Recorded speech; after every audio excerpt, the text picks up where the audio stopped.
A man takes aim at a deer in the wild, but the next second a lion bursts out of nowhere and snatches the prey right out from under him. He steadies himself, then decides to take down the lion too, but before he can pull the trigger, he hears a few low growls. A male lion arrives with the cubs, all waiting on the lioness to bring back food so they can survive another day. In this post-apocalyptic world, humanity is nearly extinct, and a glimpse of family bond like this is rare. For a moment, he hesitates. Just then, the alarm on his watch goes off. He glances up at the sun, and it's like he's just received a warning signal. He calls his dog, and they get out of there fast. Back home, he sprays a whole bucket of alcohol around the doorway, masking his scent and the dog's before he finally locks the door behind him. But even with all these precautions, every time night falls, he braces himself like he's under siege. He bolts the reinforced steel door tight, and even the windows have been specially fortified. Once he's sealed off every weak point, he hides in the bathtub with his dog. Even while sleeping, he keeps a tight grip on his rifle. Outside, the terrifying shrieks begin, and he doesn't dare make a sound. His mind drifts back to the past, to that catastrophic medical disaster. 3 years ago, scientists claimed they'd developed a cure for cancer.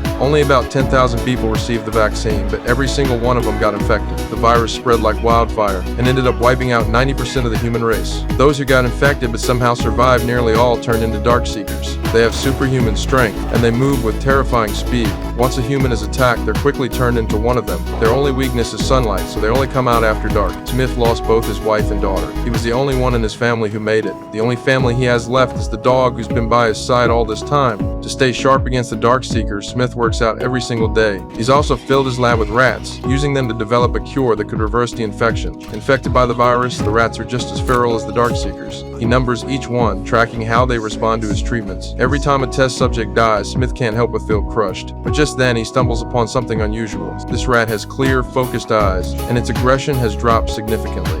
GA Series Serum 391, Compound 6. Next candidate for human trials. To move on to human trials, Smith decides to capture a Darkseeker, but it's an incredibly dangerous mission, and he has to prepare for every possibility. The vast city is empty, and finding food gets harder by the day. Every time he goes out, Smith broadcasts a message, trying to reach any survivors who might still be out there. He's been alone so long, he's gotten used to chatting with mannequins, even giving each of them names. He's set up 4 of them together, posed like a family out shopping. Every record and DVD is free for the taking, and Lonely Smith can grab whatever he wants. He runs into a girl in the adult section, and immediately puts on a bashful little look. He's been single so long, even plastic mannequins are starting to look pretty good. To bring a little realism back into his life, Smith even checks out at the counter and chats with a mannequin cashier. Hey, it's the girl. Never mind. Hey, I'll see you in the morning. Smith marks his map carefully, crossing off every house he's already searched. He breaks into a new address, rifle up, scanning every corner. This run is a good one. Not only are there preserved supplies, he even gets lucky and finds some medicine. He grabs the canned food and booze, and leaves the rest to come back for later. After being alone for so long, Smith's life has started to fracture. In his downtime, he plays golf off the deck of a battleship, his dog lounging beside him, bored. But this time the dog spots something. Following her gaze, Smith quickly catches sight of a deer. For Smith, fresh venison is impossible to resist. He takes off after it, already imagining days' worth of meals. The dog charges ahead recklessly, and on impulse runs straight into an abandoned warehouse. Smith knows that in a dark place like this, Darkseekers are likely nesting. He's terrified, but doesn't dare make a sound. Even the small beam of his flashlight he covers with his hand. He whispers the dog's name, following the trail of blood on the floor. When he sees a small yellow shape, he realizes the deer is already dead, and that means Smith is right on the edge of death. He holds his breath and presses forward. The moment he raises his light, he sees a pack of Darkseekers feeding. Smith kills the light in a panic and slowly backs away. He moves to another room and keeps searching, finally spotting his dog under a desk. She's smart enough to stay curled up and silent, but the way she keeps inching backward sets off every alarm in Smith's head.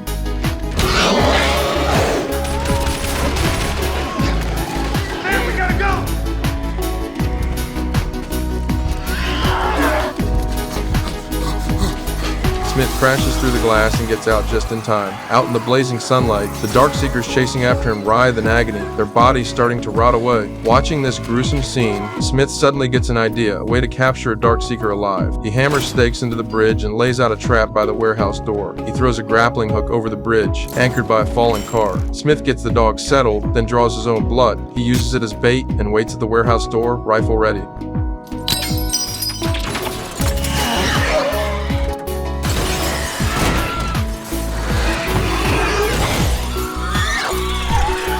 When the Darkseeker shrieks and thrashes in the snare, Smith knocks her out cold with the butt of his rifle. But just then, another Darkseeker comes charging out. Even with the sun beating down on it, it lets out a vicious roar at Smith. The fury on its face sends a chill straight through him. And in those eyes, Smith catches a flicker of something almost human. Back at the lab, Smith straps the Darkseeker to a bed. He notices a butterfly tattoo on her shoulder and starts wondering who she used to be, but he doesn't have time to dwell on it. He pulls out the serum he'd prepared and injects her. Almost instantly, she calms down. Her heart rate slows, and she looks like she might be returning to a normal human state. But just as Smith starts to relax, she suddenly thrashes in agony. After a few violent convulsions, her body goes limp. Heart stopped. No more breathing. Smith's face falls. He shakes his head, defeated, then turns and pulls out a syringe of the virus, bringing her back to her Darkseeker state.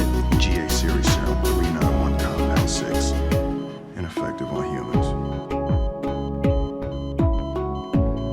One failure after another has Smith on edge. He's been at this for so long, but a cure still feels out of reach. Surviving alone in a world like this takes incredible willpower just on its own. The next morning, Smith heads out with his dog like always, but when he passes by the video store, something feels off. The mannequin he always flirts with has been moved out into the middle of the street. He's so caught off guard, he almost mistakes it for a real person. He has to get out of the car to confirm that yes, it really is his old friend. What the hell are you doing out here, Fred? What the hell are you? No! No! No! A terrifying thought hits him, and Smith starts to panic. He pulls out his gun and screams at the mannequin. If a Darkseeker moved that mannequin, that means they may have evolved enough to think. Shaken, Smith just starts firing wildly into the air, like only the sound of gunfire can keep the fear from swallowing him whole. When the shooting stops, Smith doesn't know what to do next. He works up the courage to keep moving forward, wanting to get a closer look at his old friend. But the moment he steps into a puddle, a snare snaps shut around his ankle.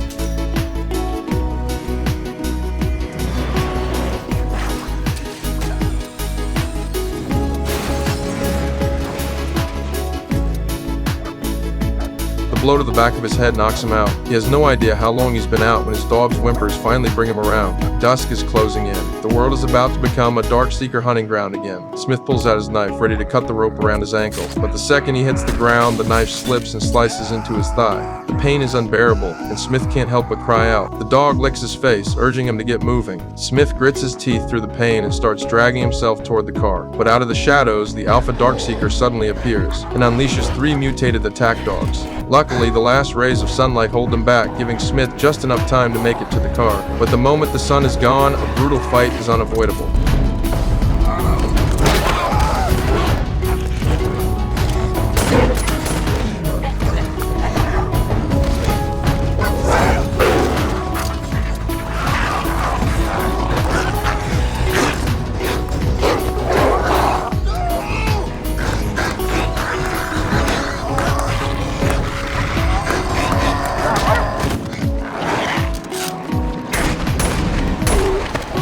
His dog throws herself in the way again and again, and Smith manages to take down all 3 mutated dogs, but she's badly hurt. Frantic, Smith rushes her back to the lab. Clinging to one last hope, he injects her with his newest serum. Then, like cradling his own child, he holds her tight in his arms, praying she'll pull through, but it isn't meant to be. Her fur starts falling out in clumps, and her eyes and teeth begin to mutate.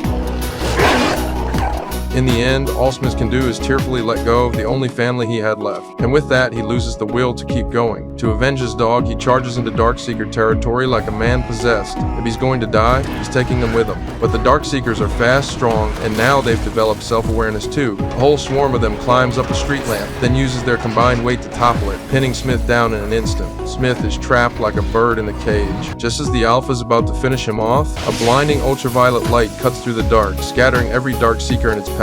Through the haze, Smith sees a figure pulling him to safety. Before he passes out, he manages to give them his address. When he wakes up, he's back in his own home. The wound on his leg has been carefully stitched up. The ones who saved him, a woman and her son, total strangers. The woman, Anna, tells him they came because they picked up his broadcast. She invites Smith to come with them to upstate New York. There's a survivors colony there, but the moment he hears that, Smith loses it. Everybody's dead. Everybody is dead. As far as he's concerned, the world is gone. A so-called survivors colony is just wishful thinking. For him, finding a cure has become his one and only obsession. Once he's calmed down, Smith takes Anna into the lab. Compared to the snarling, bloodthirsty dark seekers outside, the female test subject is in a completely different state, and in that moment, Anna sees hope. But before they can talk it through, the dark seekers come for them that very night. Panicked, Smith fires up the UV floodlights, hoping the perimeter will hold them off, but they tear it apart in seconds. As the last light goes out, the dark seeker army storms forward, pouring toward the house. Smith triggers his second line of defense, detonating every charge he planted.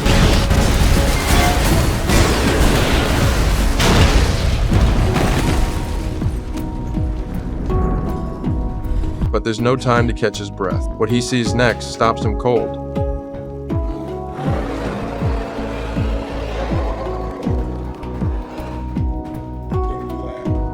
Downstairs, go! The first wave was just a probe. Under the Alpha's command, thousands of dark seekers swarm up the building like spiders. Even reinforced concrete walls shatter under their assault. There's no time. They retreat into the lab. Just then, Smith notices something. The female test subject's skin has turned human again. Her blood pressure is normalizing. But at that exact moment, the dark seekers break through the last barrier. Smith slams the glass door shut and shouts through it, trying to tell him he's found a cure. But no matter what he says, they don't care. Look, I can save you! I can help you! You are sick, and I can help you! I can fix this! I can save everybody! Then the Alpha appears. He shoves his own through the crowd and hurls himself at the glass. With every blow, the glass cracks more, until the cracks form a butterfly shape. This is gonna end with somebody dead. With death closing in, Smith quickly draws a vial of blood from the female and presses it into Anna's hand, sending her and the boy down a hidden passage. Then he opens a drawer and pulls out a grenade. He takes one last look at the photo of his wife and daughter and pulls the pin without hesitation.